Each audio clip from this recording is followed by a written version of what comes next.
Hey, what's up, everybody? Happy Thursday to you. Let's see if everything is online and we're not having any technical difficulties. It looks like we're good. All right, let me get my chat set up. I hope you guys are doing well and having a good week. Okay, get this set up. Phone lines set up. It is just before 5 o'clock, so going 2 hours earlier than normal. And this is just kind of a test. So it's only 10 p.m. over there in the UK. And we want to get some more UK guys on the line.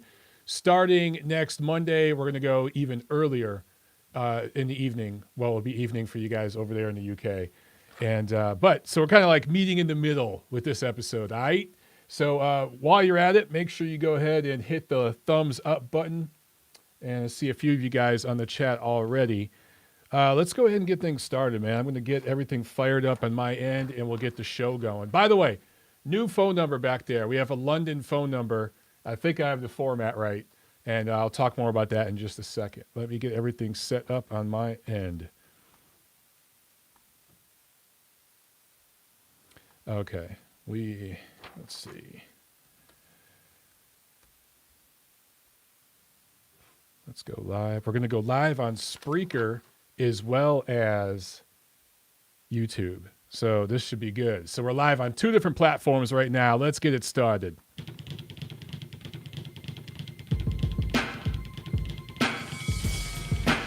Hello again, fight fans, and welcome to episode 208B of the Neutral Corner Boxing Podcast. I'm your host, Michael Montero.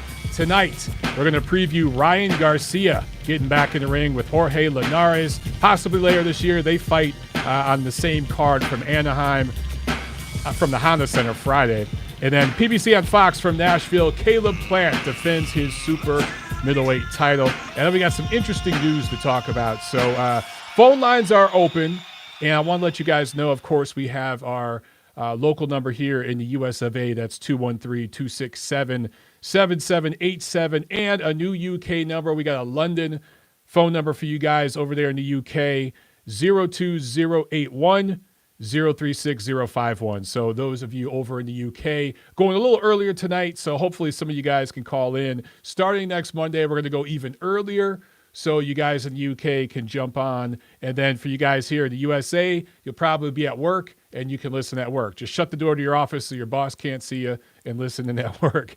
Guys, as usual, as I always remind you, please spread the word about the show. Follow us on iTunes, Spotify, iHeartRadio, and the rest. Going live on Spreaker for the first time tonight. So we'll see how that goes. Been testing that out.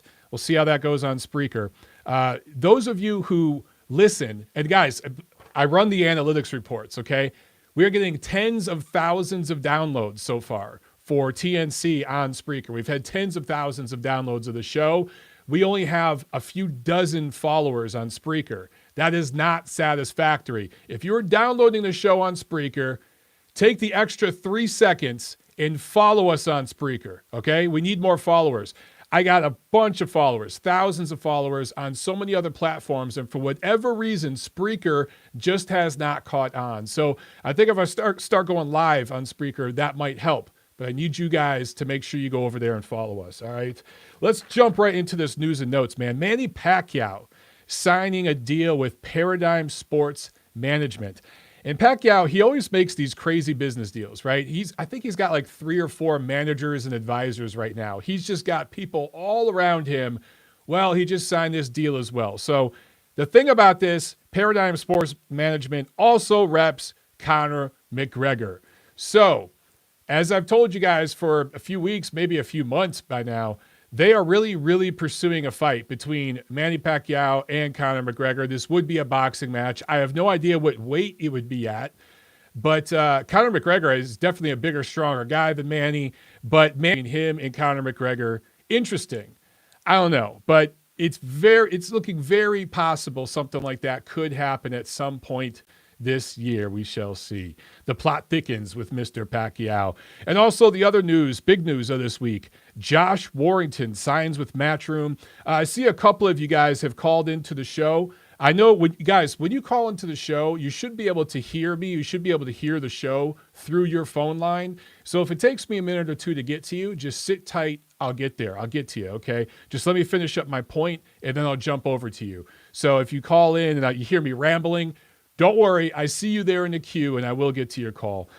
Josh Warrington signs with Matchroom. Eddie Hearn is really starting to build a stable, and he has plucked several guys from Frank Warren and several guys that used to be with the PBC. Interesting. It's very interesting, this move. Now, at first thought, you would think, oh man, this puts a kibosh on a unification fight between Warrington and Shakur Stevenson, which both sides were pursuing.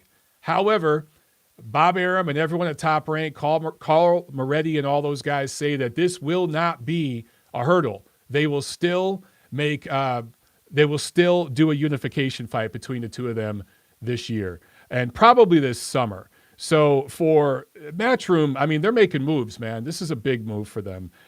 For Top Rank, I got to talk about them. I've been telling you guys, they're going to have a big 2020. They really, really are. They just signed Oscar Rivas to a contract. So now Top Rank has, of course, Tyson Fury, Kubrat Pulev, Carlos Takam, Jarrell Big Baby Miller, now Oscar Rivas. So they have really invested in the heavyweight division. They really, really have.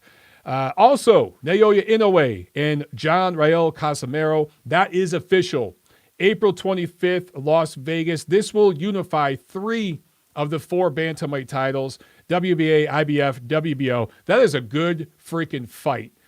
Japan, Philippines, 3 of the 4 titles happening in Vegas. I think that's going to be fun, man. And in Top Rank, again, these unification fights, there is definitely a pattern on that side of the house, that side of the street, I should say, where they are unifying titles in multiple divisions. And I have to talk about the New York State Athletic Commission really briefly. So I talked last week about how they really butt-raped Ivan Redkach. They've pulled back, and they're not going to take his purse anymore. Maybe they heard some of the guys like me and others in the media bitching and moaning about their punishment being too harsh. Maybe it's the fact that Ivan Redkach had already deposited his purse in his bank account and basically told the commission, good luck getting this damn money. But either way, now they're not going to try to take his money. They're just still want a $10,000 fine. And they've lessened the suspension from 12 months to 6 months. So that's what we got there from the New York State Athletic Commission. That was the right move. I have no issue with a $10,000 fine and a 6-month suspension. It's still crazy that when you compare Ivan Redkach to Jarrell Miller, Redkach still $10K in 6 months. That's more than Miller had to face. I get it that there was a technicality there. Technically, Miller wasn't licensed by New York, but that's crazy, man. I mean, that's just a major, major issue and a flaw with New York State Athletic Commission, which is a flawed commission. I've been talking about that for a while. Let's get to a couple of your calls. We have an anonymous call here, and we'll pick this one up. Anonymous, you are on the neutral corner. What's going on? Anonymous, you there? Yo. All right. I'm going to give you a 3, 2, 1. You're not going to get a 10 count. You're going to get a 3 count for me. All right. Anonymous is off the line. We have our first knockdown of the show. But we have another call real quick that we could jump to. 323, you are on the neutral corner. What's going on? Hey, how's it going, Mike? It's Jose Granil. What's up, man? How you doing? From LA. I'm from LA, man. Cool. How's it going, man? Yeah, I used to train with Eddie's boxing, Eddie Hernandez. Yeah, in, Coach in LA, Eddie's the right? man. That's right. Yeah. How's it going, man? How's it going? I've been watching your show for a while, man. Appreciate it, bro. I got the Dodger blue on today. What do you think about that trade they just made, man? I don't know if that's going to help him, man. I mean, I'm not a big baseball fan, but okay. All right. Big boxing fan though. Cool. Well, then you're on the right show. All my family, they all. Yeah, man. How you call it? I wanted to ask you a few questions about this deal that Manny Pacquiao just signed. That's with the same management under Conor McGregor. Do you really think that fight's going to happen realistically? I can tell you that they're having serious talks, bro. I mean, both sides, and then they've been having serious talks for months, And then with this signing with Paradigm, I mean, it's just kind of like the writing's on the wall. They definitely are trying to do something between the two of them. Now, you never know. Is it going to be the two of them fighting? Is it going to be some kind of co-promotion thing? I don't know. But I'm telling you, Pacquiao's side is interested in that fight. Conor's side is interested in that fight. And there's a lot of dollar signs for obvious reasons.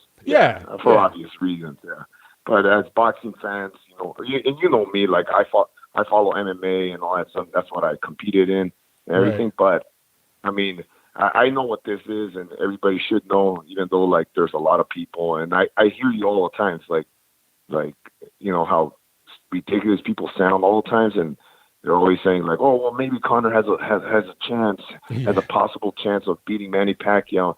And I sit there and I just bite my tongue when I hear these things, and I'm just like, oh my God, like they don't understand the difference between both sports and things like that. That there's a lot to it, So how big is crazy. Conor? And if you're an MMA guy, how big is Conor usually? Like what weight class does he usually fight in for MMA? Okay, yeah, that's a thing I was gonna ask you next too. I was just like, right now Conor is floating around like 185 when he's not training. Shit. Because his last fight was 170. Okay, that's what a couple guys in the chat were saying. 170.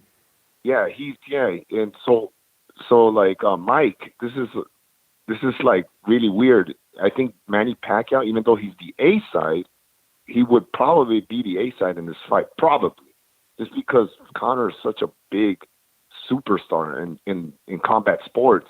I'm not sure how that would work out. I think, in my personal opinion, Manny would have to give up. He will have to move up. He will have to go they'll have to meet like somewhere in the middle, like 154, 156. Like a catch weight. Like all right. Yeah, like when he fought Margarito or something like that. Yeah. It would have to. There's no way Conor at this point, he's like in his late 20s. There's no way he's going to be able to go all the way down to 147. There's no way. Yeah, because I'm thinking when he fought Floyd, that was 54, right? When he fought Floyd, I honestly can't remember. Yes. Was it? Okay.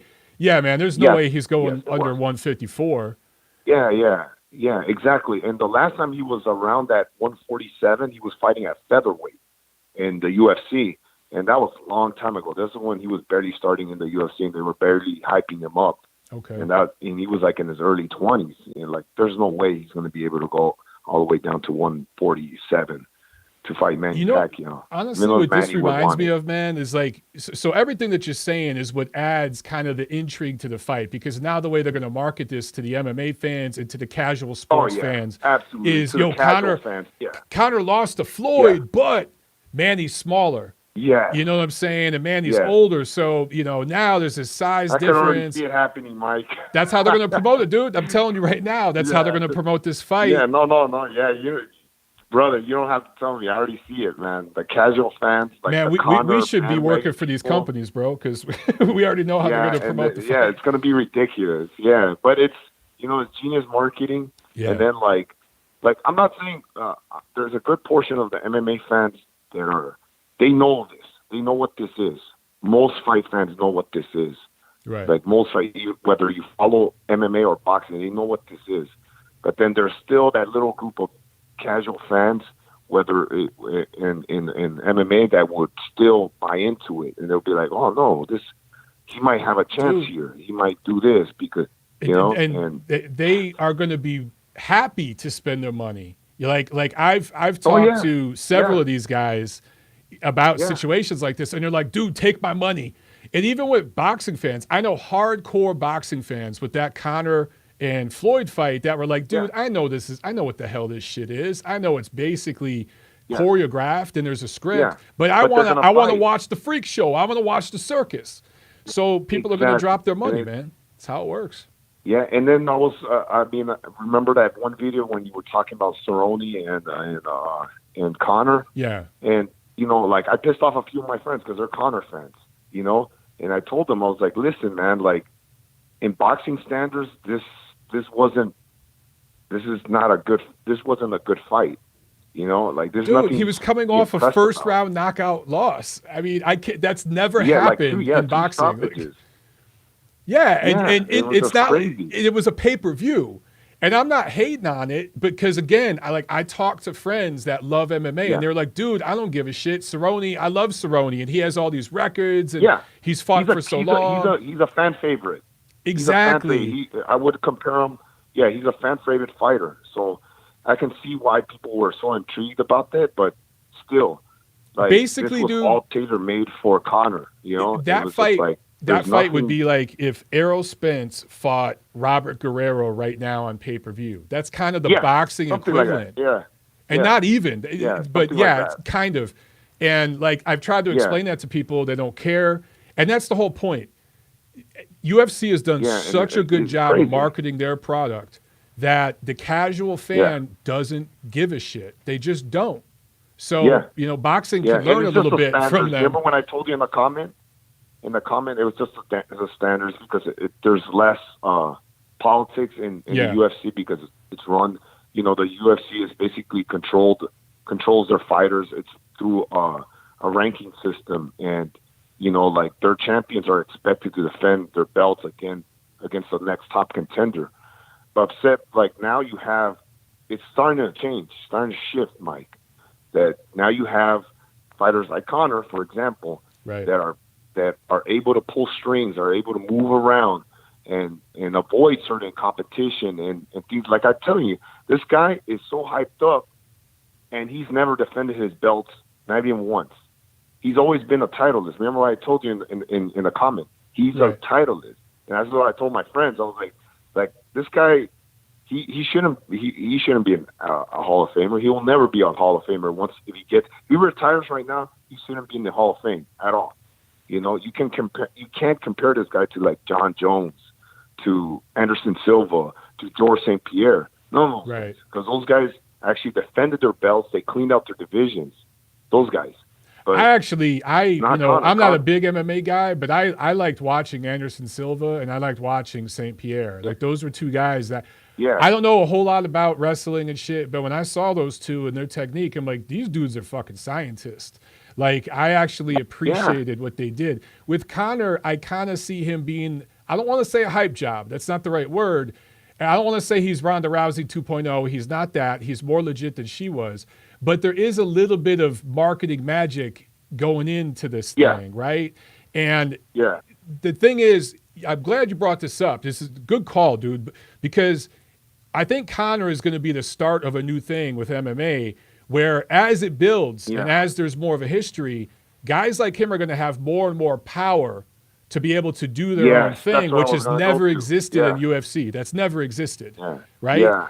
And that's the difference between boxers and MMA fighters. Boxers have way more control over their career. Conor's that first dude that at least I've seen that really is in full control of his career. And he could tell Dana White, you know what, fuck you. I'm doing this thing over here. And he's done it. Pretty much. Right? So he's pretty much. And I hate to say it, man. And it was something like, so you're going to see more of these padded records more in MMA. In the next 5 years, you're going to start. It's only natural, bro. That trend grow. It's only natural. It's part of the business. The thing is, boxing is learning some things that UFC is doing well, but UFC, they're learning from what boxing's done for centuries. You know what I'm saying? So, it's weird. It's just weird because since now the two disciplines are crossing paths with these freak fights that everybody's like so intrigued and watching. It's just that's what happened. After the Mayweather and McGregor fight. It's going to happen more and more, brother. Everybody's going to know. Yeah. Dude, I got Mike. I got a couple. Yeah. I got some more calls, bro. But dude, great call, no problem, man. Mike, man. All right, man. I'll call again some other day. All right. Appreciate it, bro. All right. Thank you for having me. Thanks a lot, brother. All right, brother. All right. Have a good one. Bye. All right, I'm going to grab one more call, guys, and then we're going to get to the fight preview. Let me looks like we got a UK caller on the line. Let me go ahead and grab this one. 797. You are on the Neutral Corner. What's going on? Hey, man. This is Rich calling from the UK. How you doing? Good, Rich. Thanks for calling in. Yeah, no worries. I'm taking advantage of the fact that your show's actually on a kind of pretty reasonable time for us. I'm going to start doing it earlier and earlier. I think Monday will go on about 7 o'clock your time, 7 o'clock p.m. I think that's going to be the new sweet spot. So I want to see how that works out. Cool. Well, yeah, man, that's I'm going to be looking forward to that. I've been watching this show for a while, so it's it's nice to be able to kind of get involved while I can still keep my eyes open, man. Thank you so much. So yeah, man, I just wanted to kind of talk about a couple of the things that your previous caller was talking about. It's the whole Pacquiao McGregor thing is, well, it's just a bit of a joke, really, isn't it? It's probably going to happen too. It's crazy. I'm sure it will, and just like I did with the McGregor Floyd fight, I will sneer about the whole thing and then sneakily stream it while nobody's looking. I'll be too curious not to. Yeah, just there was millions of people who did that. So. Yeah, for sure. I was one of them. I'm not proud of it. It was a dark time for me, but I did watch it. Yeah, I think that. It just is what it is, isn't it? I mean, money talks, man, and idiots will pay for. It's the circus. The circus is coming to town, and you got to catch the circus. That's what it is. I get it. Yeah, this is it. Yeah, I mean, the simple reality is, I mean, Pacquiao's going to light him up, man. That's the only thing that's going to happen. It's going to be. Yeah. I quite kind of want to see it. I mean, McGregor can't even hold like 10-ounce gloves up for 3 rounds, man. He's getting chinned. It's going to be great. So I probably will watch it. It would be a pretty epic sight to see this really tiny Filipino 40-year-old guy tuning up this much bigger guy in his physical prime. I mean, that would be a sight. It would. It's going to be ugly. I mean, it really will. Because Manny won't carry him. He's not going to do what Floyd did.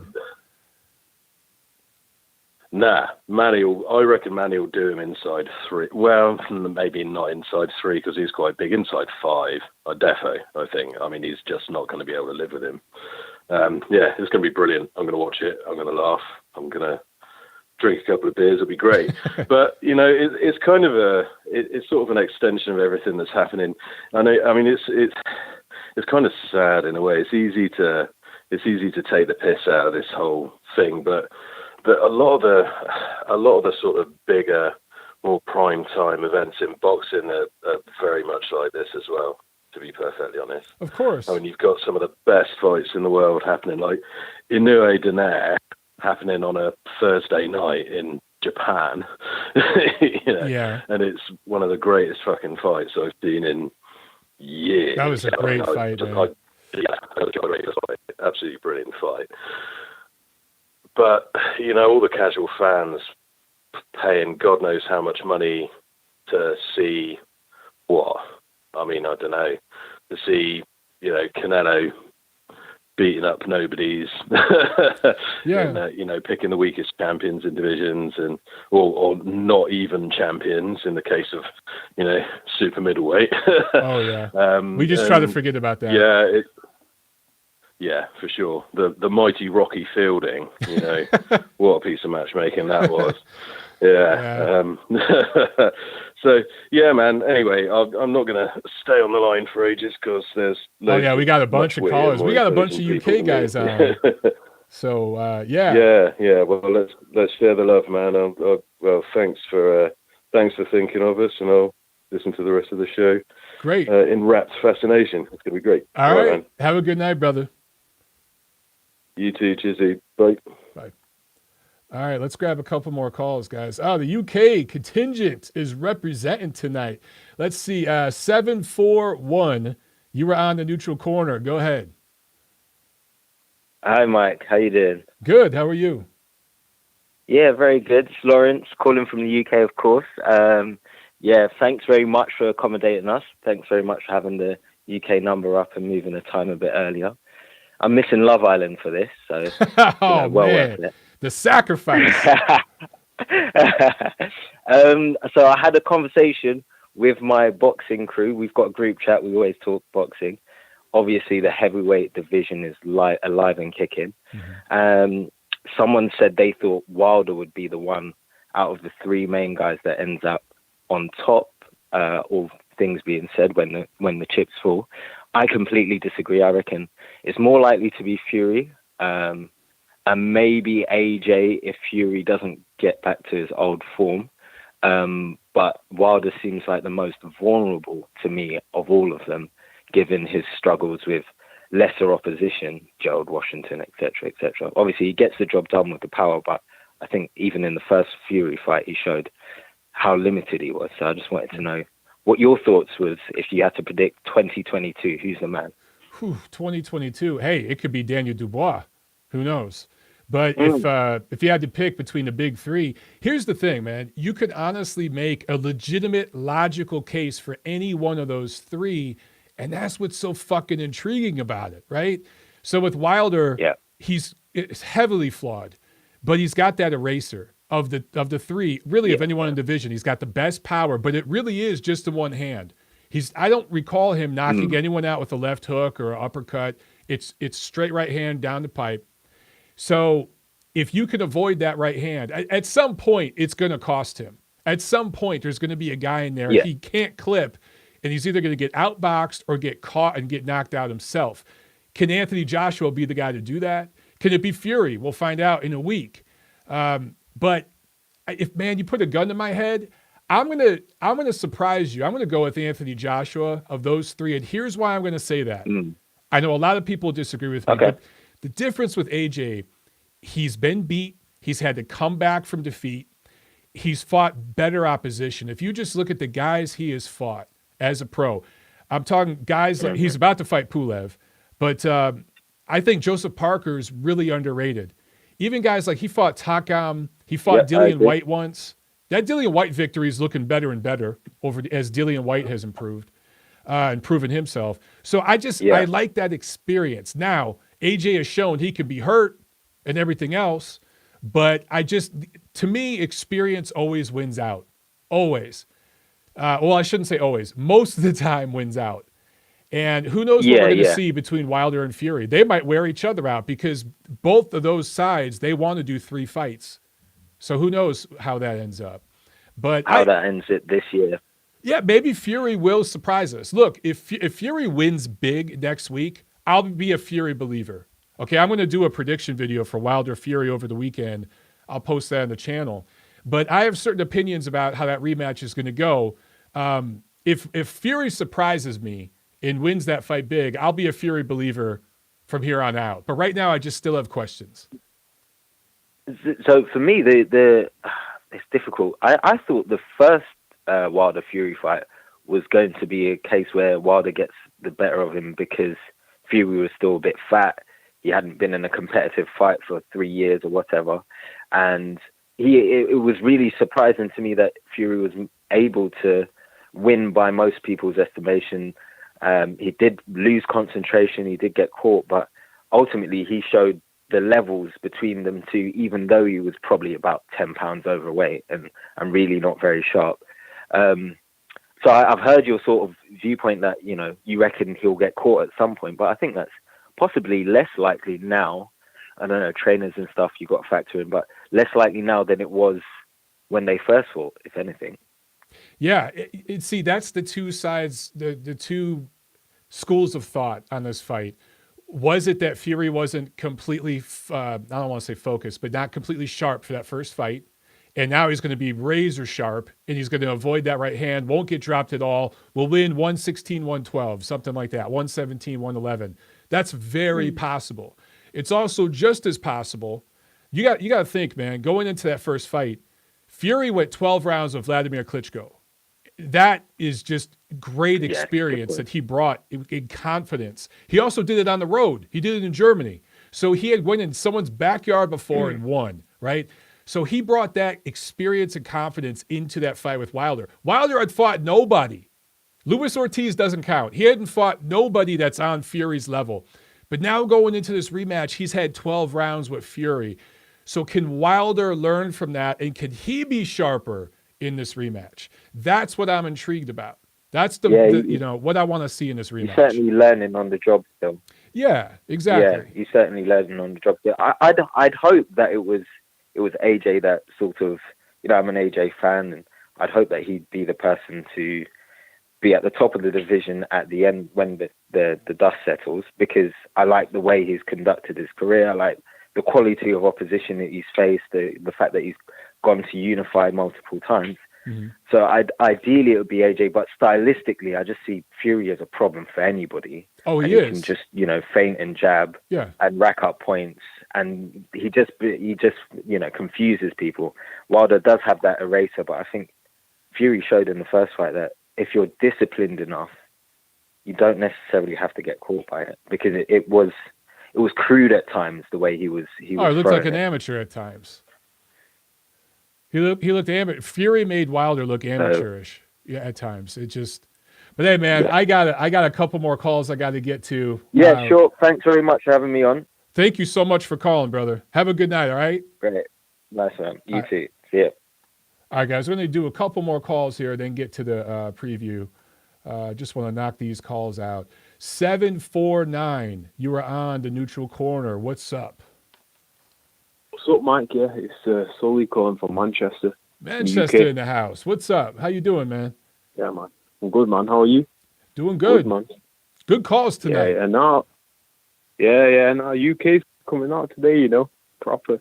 Nah, I was just going to ask him, wondering about super welterweights likes of Tony Harrison and J-Rock. What do you think's next for them two?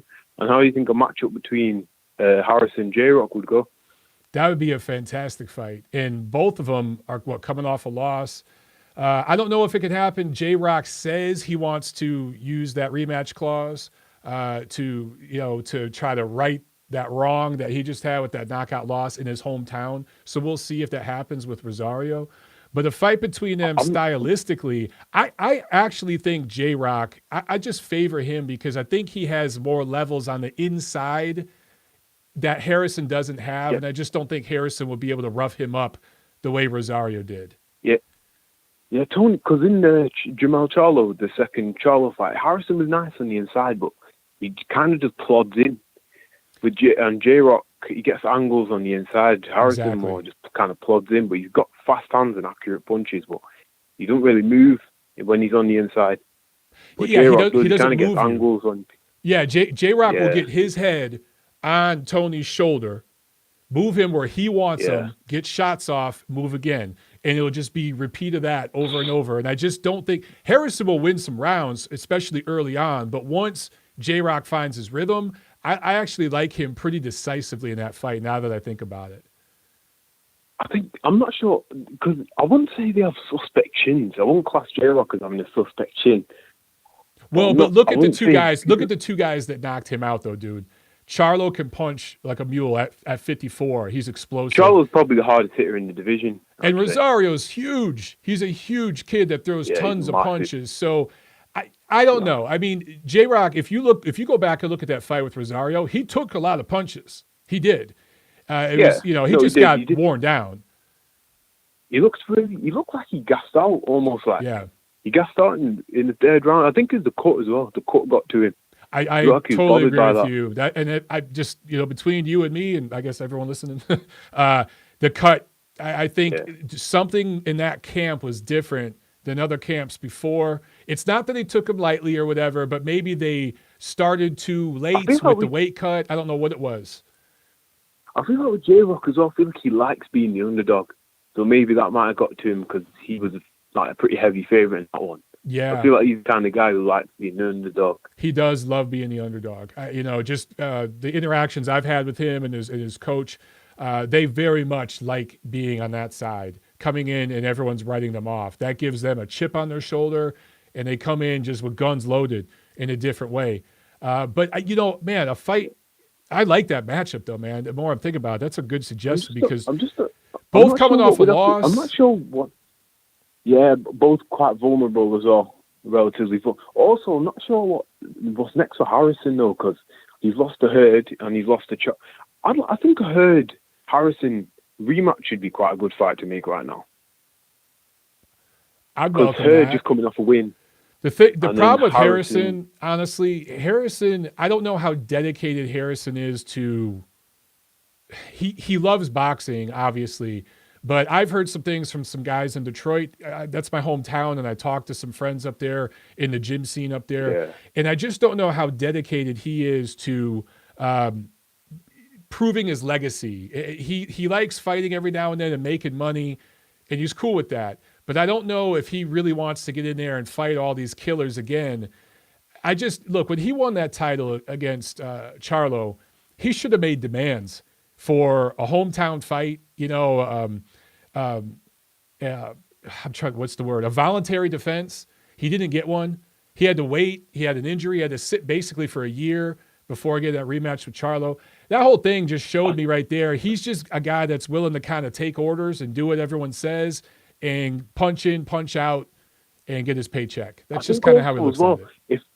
If he went the distance in that second Charlo fight, it would have done a lot for him. Like because it was a competitive fight. Like I had Harrison up, watching it live. I had Harrison up, but I was thinking it could because he got knocked out.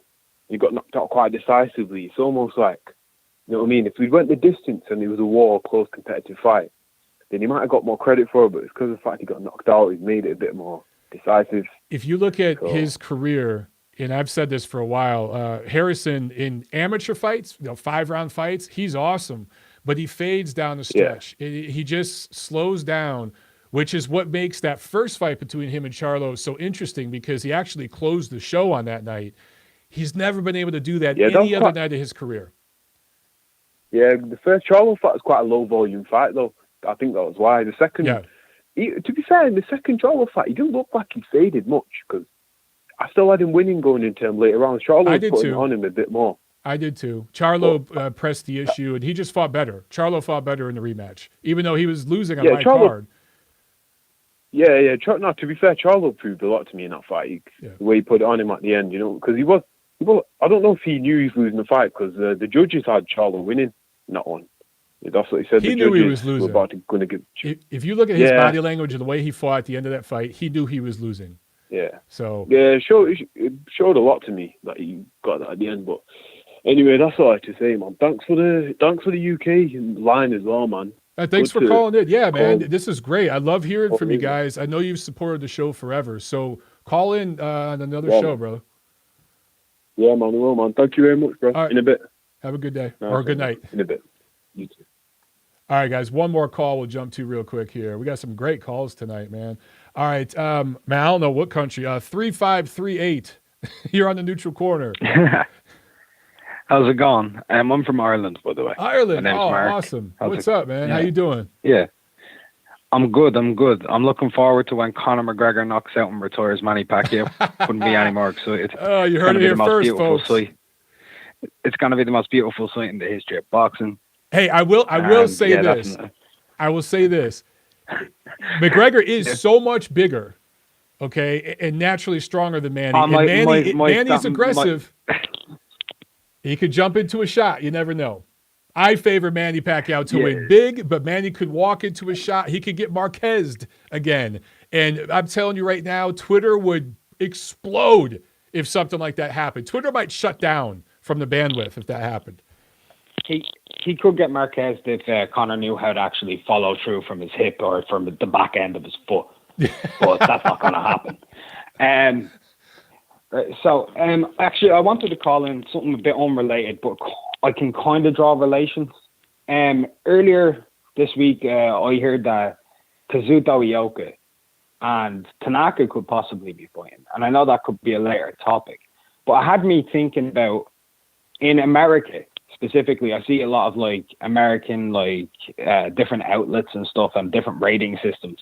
They very rarely rate fighters that aren't American, and when they do, it's only 1 or 2 or whatever. And I was looking at Kazuto Ioka. He's a 4-weight world champion, etc. You have guys he's fought Donny Nietes. He fought against Romarong, who holds a victory and a loss against Casimiro Inouye's newest opponent. And I was wondering, have you thought about the idea that maybe there's still a very heavy American bias today? Because when I look at the pound for pound list, I see Errol Spence in there, and I don't think that's Josh Taylor's not there on the ring pound for pound list specifically. I know there's multiple, but Josh Taylor's not there. Ioka, he's not there. Koso Tanaka's not there. And Taylor, he's a unified champion and a Ring Magazine champion. Kazuto Ioka's a 4-weight world champion, and he's been unified in one division as well. And Kosta Tanaka is the tied fastest male fighter of all time to reach three-weight world championship status with Lomachenko. But a guy who beats an injured fighter who was coming down 2 weight divisions, a lightweight coming up 2 weight divisions, and beats a dude who won a vacant belt against another dude who lost to the person who vacated the title, is considered above them pound for pound. I just wanted to know why you would think that is. That's a great question. So I could tell you all 3 of those names. Okay, I'll just speak specifically for the Ring Ratings Committee right now. All 3 of those names are what we call on the bubble, and there are several people on the ratings committee that wanted to get all 3 of them on the list. Josh Taylor's a guy that you could absolutely make an argument for that he should be in the top 10. I just pulled up Ring Magazine, our top 10 right now. I can tell you this, okay? I don't agree that Canelo Alvarez is number 1. You could make an argument, but for me, my number 1 is either Terrence Crawford or Lomachenko. I think if Inoue destroys Casemiro, you got to start thinking about him. But I'm with you with Errol Spence. I think Errol Spence deserves top 10 consideration, and if you have him on the top 10, that's fine. I mean, he beat Brook, he beat Porter. Those are good quality wins. But are they better than what Taylor did last year? I don't know. You can make an argument. So I do think one organization that is biased, and I've called them out, even though it's not in my best interest, the Boxing Writers Association of America, the BWAA. Yeah. They are heavily biased toward American fighters. I mean, Floyd Mayweather could club a seal in the middle of a ring, and they'd say it's great. So I do have an issue with some of the way they do things, okay? I don't think it's corrupt or nothing like that, but there is bias, particularly with that old, what I call the old guard, East Coast, New York, American boxing media. It's starting to change because the Los Angeles media has taken over here in this country, and it's much more diverse. It's much younger. It's more international. And I could say this again I'm just looking at Ring's top 10. I mean, you have a Mexican, a Ukrainian, a Japanese guy, 2 Americans, another Ukrainian, a Kazakh, another Mexican, a Russian, and a Filipino. So that's pretty international. I mean, I think that the little guys should get more love. I agree with you. The 2 little Japanese guys, the one thing I'd like to see from them is a unification fight. Once that happens, boom, they're there. But good question, a good point. I agree with you on a lot of that. I do. The one thing, like when I'm looking at that, I'm not looking at the list right now, but off head, I think he's number 6 or 7. He's 6. Yeah, I'm looking right now. He's number 6. He's number 6, and number 10 is Pacquiao. And Spence's last victory is over Sean Porter, who beat Danny Garcia for the belt. But Keith Thurman beat both Porter and Garcia. That's a great point. And Pacquiao beat him, and Pacquiao's 3 places below him. And that's where that comes into it, where I'm looking at it. Is there still a bias in terms of trying to be able to grow the sport to some extent? Because America's where the main market has always been. And you need to have 2 Americans on it. Like, you go through the Ring Magazine Fighters of the Year throughout the history. Like, there was decades where they just clean sweeped it, bar 1 or 2 people. Like, even through the 80s and 70s, like, only Duran was even a mention. Right. Well, and now we are seeing a change. Like, we only had 1 Ring Magazine Fighter of the Year in the last decade. Only 1 Ward, 2011. And where we are here is, I think we're in like a precipice where we are trying to see change, but there's still, if an American has somewhat of a credible resume, he's going to be rated above guys who are lower down on the totem pole, even if they have a stronger resume or criteria to be considered. Yeah, maybe. I mean, I think that's a fair argument. I really do. I'm trying to think if there are any instances where that wasn't necessarily the case, and I'm struggling to find an example right now. I will say, with your Spence and Pacquiao example, the one thing about Pacquiao beating Thurman, I agree with you. I mean, it's kind of a triangle theory, but him beating Thurman is probably more impressive than Spence beating Porter, right? But when you factor in that, how often has Keith Thurman fought in the last 3 years? Once or twice? He's had injuries and layoffs, multiple injuries. I think a car accident. So when you factor all that in, I think that's why some people on the ratings committee were thinking, you know what? We shouldn't just throw Pacquiao right back in at number 5 or 6. he beat a guy who's a semi-retired fighter. I think that was the feeling. That was the conversation we had back and forth. But if honestly, Taylor could be right there in that position. I'm just looking, though, at the list. Alvarez, Lomachenko, Inoue, Crawford, Usyk, Spence, Golovkin, Estrada. I think Estrada's too low. Beterbiev, and then Pacquiao. Who do you take out of there and put Taylor in? Maybe it's Spence if he doesn't fight this year. Then I agree with you. I remove Errol. I remove Errol. Me personally, on that list, I would remove Errol, and I would remove Arthur, and I would put in Kazuto Ioka, and I would put in Taylor. Those would be the two. And, I wouldn't argue with you. The only thing with Beterbiev, undefeated as a pro, every one of his wins is a knockout. And the way he broke down Alexander Gvozdyk to unify those titles, I mean, he might be, I think he's probably underrated and underappreciated because Gvozdyk's a stylist. Yeah. I love him. He's my favorite fighter to actually just watch because he's so brutal, he's so mechanical, it's just robust. Whereas with Gvozdyk, the thing with me with Gvozdyk is I feel he's a fighter who was still affected. Like you talk about semi-retired, I think his head was out of the game after the Stevenson effect because he was pulling quite a few of his shots against Beterbiev, whereas against Stevenson, he was putting more emphasis on them. Maybe it was Beterbiev's power. I think it's Beterbiev's power, yeah. Against Stevenson could be one or the other. Theory. Yeah. Yeah. But anyway, I appreciate you having me on. Thank you so much. A great call, man. If anybody could who hasn't, hit the like button. Have a good one. Peace. Thank you, my man. Have a good night. All right, guys. Great freaking calls tonight, man. Great freaking calls. All right, let's get into this fight preview real quick, and maybe we'll take a few more calls tonight. Awesome, man. I'm already realizing I should have made this show earlier than it's been. It's already paying off. Pietro with the super chat. What are you saying there, Pietro? He says, Mike, tell Tommy I love him. Tommy, Pietro loves you, bro. And then we had a super chat earlier from Florian who said, glad to see you live at this time in Switzerland, mate. Cheers, brother. Manny just following Floyd's footsteps as we've seen before. Love the podcast, bro. Guys, thank you so much for the super chats and for the awesome calls. All right, so as I was saying, Friday, February 14th, there's a Showbox card from Philly that's on, but the big card Friday is from Anaheim, California. Golden Boy Promotions on the zone. Ryan Kingery Garcia going up against Nicaragua native Francisco Fonseca. This is a 12-round lightweight fight. Fonseca's a natural 130, moving up in weight. KO 8 loss to Gervonta Davis, and a unanimous decision loss in a 10-rounder against Tevin Farmer. So Garcia has said in several interviews, this is his way of kind of using this as a measuring stick to see if he can outdo what Gervonta Davis did and Tevin Farmer. And he's been calling out Gervonta Davis a lot lately. I think, look, if that fight was made a year or two ago, I thought Davis would have just walked all over him. If that fight's made now at 135, that's a hell of a damn fight that I'd love to see. Also on this card, Jorge Linares fighting Mexican-born Carlos Morales, who himself had a close fight with Kingery back in 2018, almost beat Garcia when they fought in 2018. That was right before Garcia went over and started training with the Reynosos.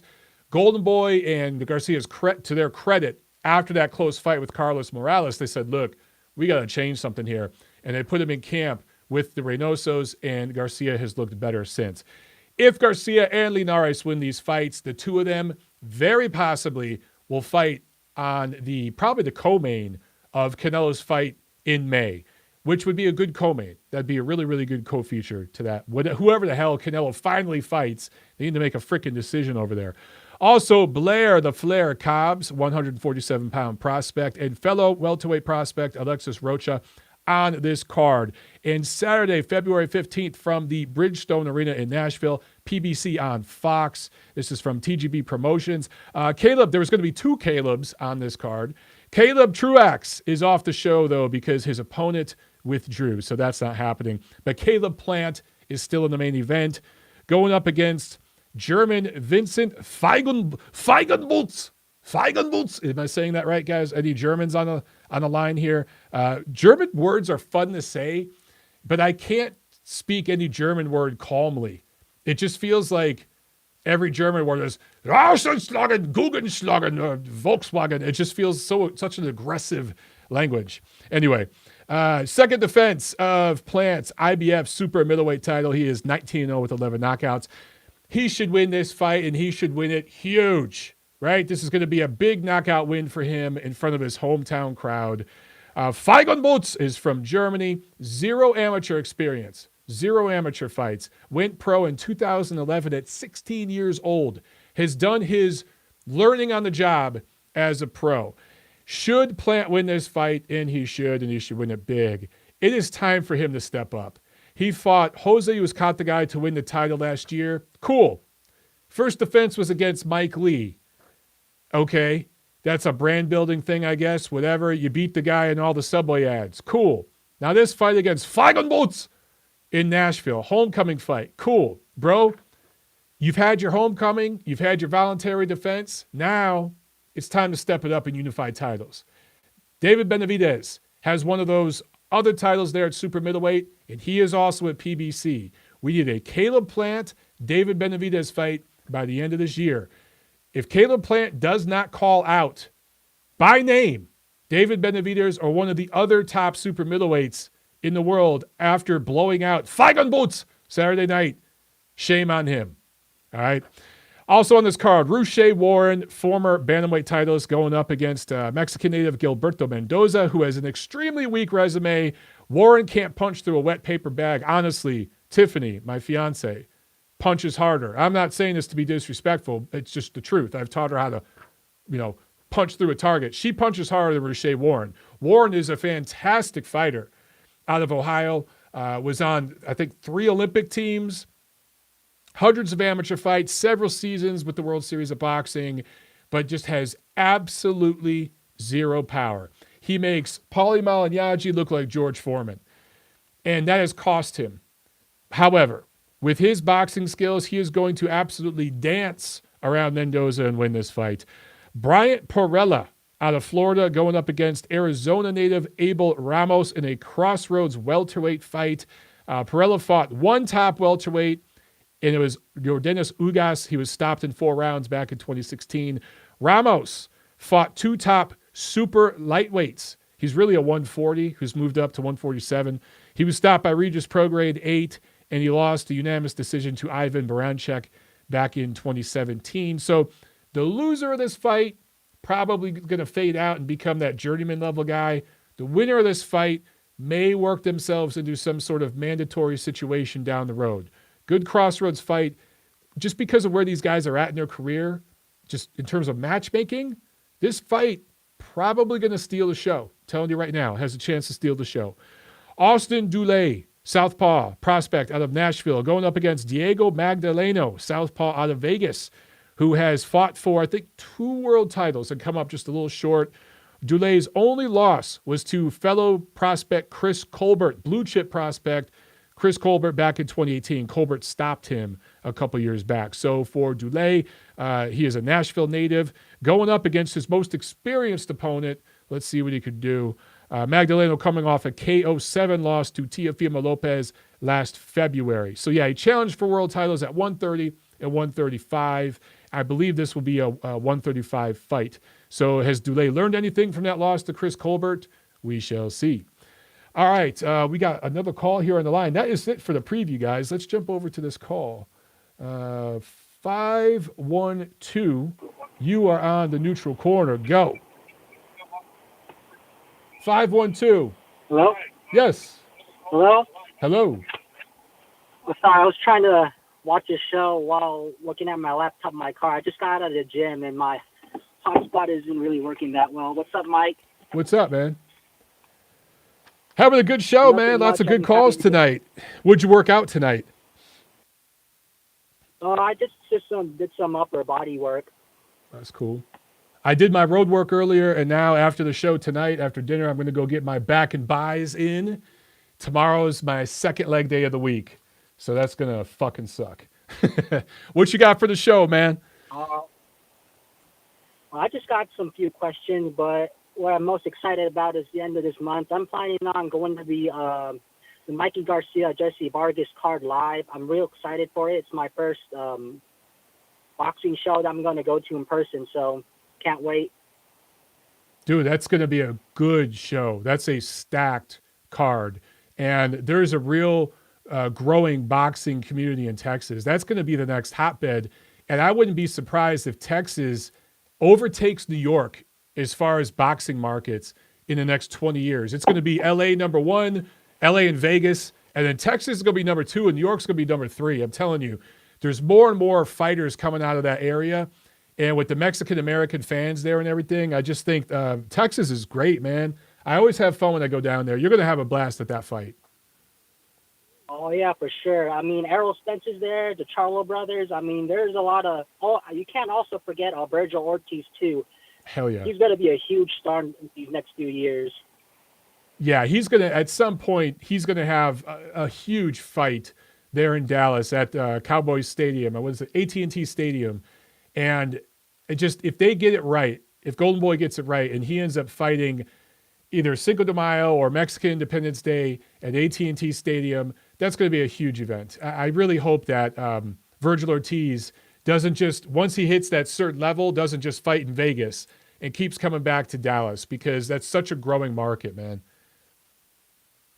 I agree with you. It just really sucks that Oscar De La Hoya isn't promoting him as much compared to like Ryan Garcia. Honestly, I'd say that Virgil Ortiz has more potential than Ryan Garcia. I mean, I could see this dude. I remember you saying, I agree with you. He's going to go up to 160 eventually.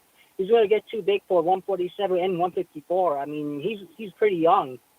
Yeah, he's got the frame for it. If you've seen him up close, he's going to fill in very well. And I think, yeah, he's gonna. I don't know if he can win a title at 47, because I'm just thinking from a promotional perspective, you know. Everyone's on the other side of the street, but I think at one point he could work himself into a mandatory, right, and maybe get a title at 47. But I think at 54, he's going to destroy that division. When he kind of gets into his mid-20s, I think he's going to own that division and then eventually go to middleweight. He's going to have a great career, man. He's got the mentality for it. You know what I mean? Yeah, for sure. Yeah, it's kind of hard. I mean, that's what I don't like about boxing. Politics is just too strong in this sport. He's going to have a hard time getting a title in 47. I mean, if you think about it, Prograis, Taylor, and probably his stablemate, Jose Ramirez, is going to jump up there to 147. It's going to be hard for him. Yeah, those guys are going to go up to 47, and, you know, Top Rank is going to, you know, try to make fights between them and Terrence Crawford. That's the direction they're going to go. And then PBC is with everybody else. So the best thing Virgil Ortiz could do when he gets up to 47 is to try to work himself into a mandatory position. And at some point, he'll get a title shot there. But, you know, I think for right now, this next opponent is kind of a step back for him. But it's going to be tough at 47. But take some time, fight a few guys, fill into that weight. Don't rush it. If you don't get the title shot at 47, who cares? Just develop, fill into that weight, and then go up to 54 and go for one of those titles. Because I think that's where he's really going to make his mark. Oh, yeah, for sure. I totally agree with you. Another question I have is, if Ryan Garcia, after when he beats his opponent on Friday and he ends up fighting Jorge Linares and he stops him in brilliant fashion, do you think he'll be able to beat Gervonta Tank Davis? Yeah, I think that's going to be a huge test. I mean, first, let's see what he does against Fonseca. If he blasts him out in, let's say, the first half of the fight, that's a statement. And then if he can go from that and fight Linares and stop him. Now, a lot of people have stopped Linares, you know, but he's also stopped a lot of people. He's very dangerous. If he could blow through those two guys, I think that's a massive statement, and his stock will be higher than Gervonta Davis. Mayweather Promotions and PBC, they're trying to make it seem like Gervonta Davis is this massive star who's ready for pay-per-view. The numbers don't necessarily reflect that. He does sell tickets. He sells a lot of tickets, but I don't know if he's ready for pay-per-view. Right? He's going to need a big opponent. And, man, I would love the end of this year if we got Tank Davis and Ryan Garcia. If they had to go pay-per-view to make it happen, so be it. That's a big fight. And a winner of that becomes a star. You know what I'm saying? So I'd love to see that. Oh, yeah, for sure. For sure. I remember Gervonta Tank Davis sending a tweet to Josh Taylor saying he wanted to fight him. I just think he's not that good enough to fight Taylor. I think Taylor would, like, destroy him, to be honest. Yeah, I think if you saw what Taylor did with Prograis, and Prograis is a stronger, more rugged version of Tank Davis. Tank Davis is explosive, but he's not as tall and rangy as Prograis. Prograis himself isn't that tall, but I mean, I'm just, when you compare Prograis's taller and everything than Davis, Prograis's taller than Davis, and Taylor is so much bigger than Prograis. The size difference there, I think Taylor would actually murk him because Taylor has that mean streak, and he showed that against Prograis. I think he could really just kind of out-bully Tank Davis in that fight. I think he could knock him out cold, seeing what he did against Ivan Baranchyk. I mean, I thought Baranchyk would give Josh Taylor a heck of a ton of trouble, which he did, though, but I didn't think Taylor was going to drop him twice. I mean, I was very surprised how strong he was, because I didn't think much of Taylor, to be honest. I thought he'd be some D-level boxer, but now, like, he's a pound-for-pound level dude. Like that, yeah, he showed an extra level, and it took having tough moments with Baranchyk for him to reveal that. You know what I'm saying? And then against Prograis, that was a really close fight. It took those two really tough fights. Sometimes you need that challenge to see if a fighter has that extra dimension, and it appears that Taylor has it. He's had some issues out of the ring. He needs to clean that shit up and be more disciplined because he could ruin his career if he parties too much. But if he cleans that stuff up, he's going to have a good career, man. Absolutely. Oh yeah, for sure. I think that Texas Baranchyk really helped him with Prograis. If he hadn't fought Baranchyk, in my opinion, I think that fight with Prograis would have gone real south. I totally agree with you, and that's why you need that type of fight. It's like Teofimo Lopez is about to fight Lomachenko, and he had a tough fight a couple of fights back against that Japanese dude. I can't remember his last name, but that's going to help him. Nakatani, I believe. There you go, Nakatani. That's going to help him against Lomachenko. Now, I still favor Lomachenko, but had Lopez never been tested like that, Lomachenko would have just destroyed him. Now, dude, that's a competitive fight that's going 12 rounds. That's going to be a tough fight for Lomachenko. Sure. So, guys need that. I mean, I've never seen a 6 foot tall Japanese lightweight before. I mean, that's crazy. I mean, he's at 6 foot making 135. I mean, how the heck do you do that? That's crazy, man. It reminds me, there's Ali Fonica was a guy who I think he was like 6 feet. He was out of South Africa. He made 130. Diego Corrales was a tall guy for 130, 135. I think he fought at. So you just see that sometimes. Some of these dudes are skinny as hell, never lift weights, just do road work. It's smart. It's real smart, Lifting weights and everything, not always the best thing for a boxer, putting on that bulk. Sometimes it's better to just be that tall, skinny, rangy dude, Yeah, Anthony Joshua comes into mind. I mean, man, like 250, he looked real bulky, but he looked so sluggish. Like, he really looked robotic, like a lot of people were saying. But now, after his rematch with Andy Ruiz, he looks a lot better. I think he'll be much better from now on if he keeps on training like he did for the rematch. Yeah, that loss is going to make him a better fighter. I think too many people are writing him off, man. It's like, look at Vladimir Klitschko, look at Lennox Lewis, look at Evander Holyfield, guys who lost fights, sometimes losing against guys they should have never lost to, right? But they came back so much stronger because of it. So I think that Joshua has a good chance to be one of those guys. He's just got to stay focused. It's hard, man, because, dude, he's like the most famous athlete in the UK right now. He's certainly in the top 2 or 3. So it's hard. Oh, my gosh. Oh, yeah. That guy packs like 90,000 people at Wembley Stadium. He could be the most popular in the UK. And I think he's the best heavyweight. A lot of my coworkers think that Deontay Wilder or Tyson Fury are the number one, but I think AJ is, based off of his resume. He's definitely got the best resume. The lack of fights compared to the other two, yeah. Yeah.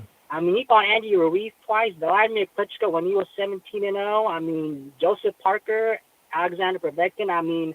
He fought all those guys back to back. Dude, Dillian White, look at the top 10 of the heavyweight division. He's fought like half of them. So you got to give the guy credit. Now, sometimes people criticize the way he fought in the rematch against Ruiz, which I think is crazy.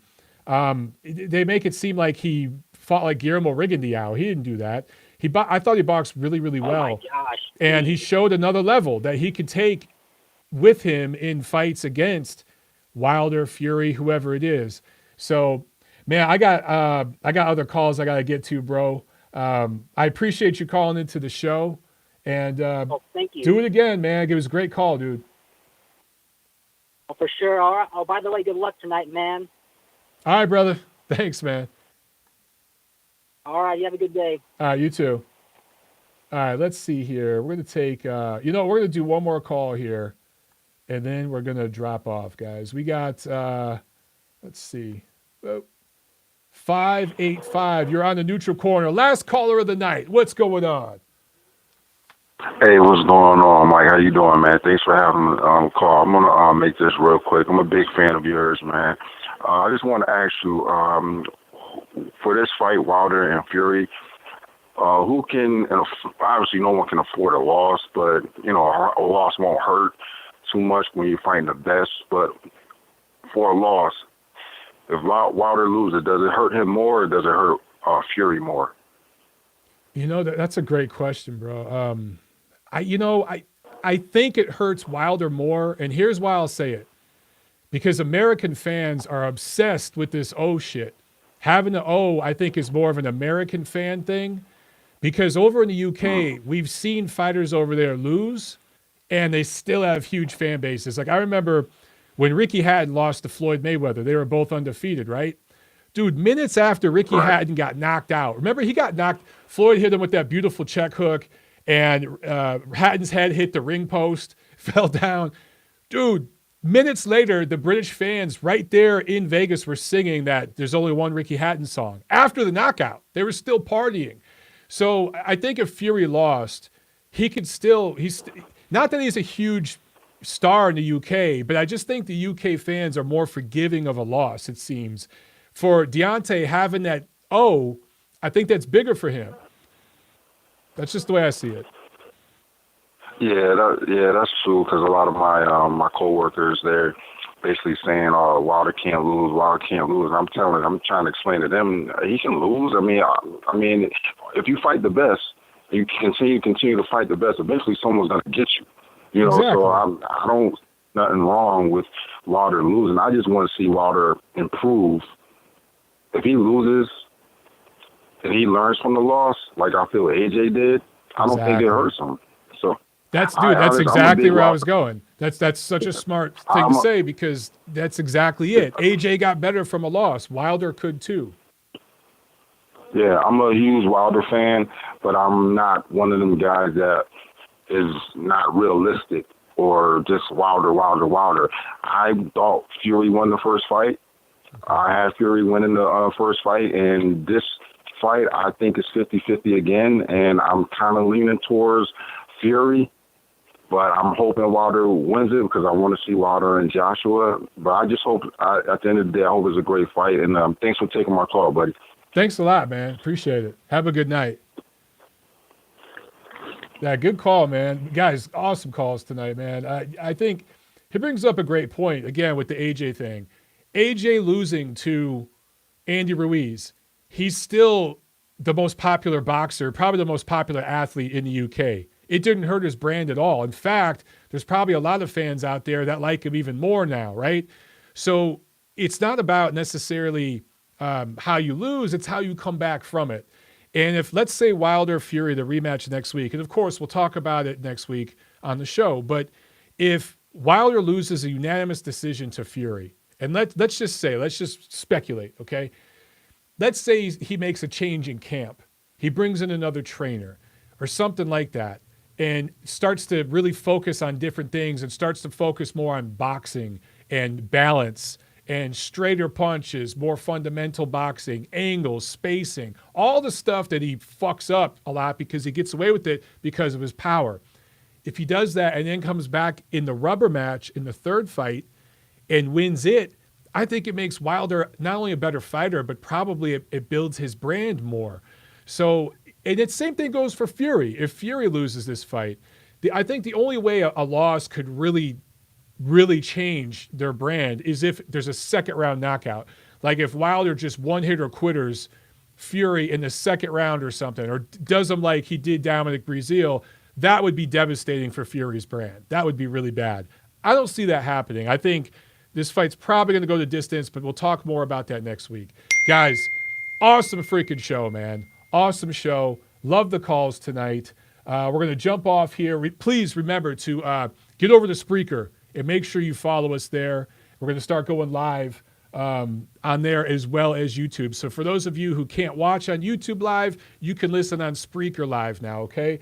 One last super chat from Pietro. Thank you so much, my man. He says, Fury all the way, 2-time world champion. Look, man, if Fury pulls that off, that's huge. It's huge. I just think if he can avoid that right hand for 12 rounds, that's the part where I don't know if Deontay can recover. If he could go a full 12 rounds without being able to catch Tyson Fury and gets like outclassed, outboxed, and loses like 10 rounds to 2 or something, that's going to be hard to come back from.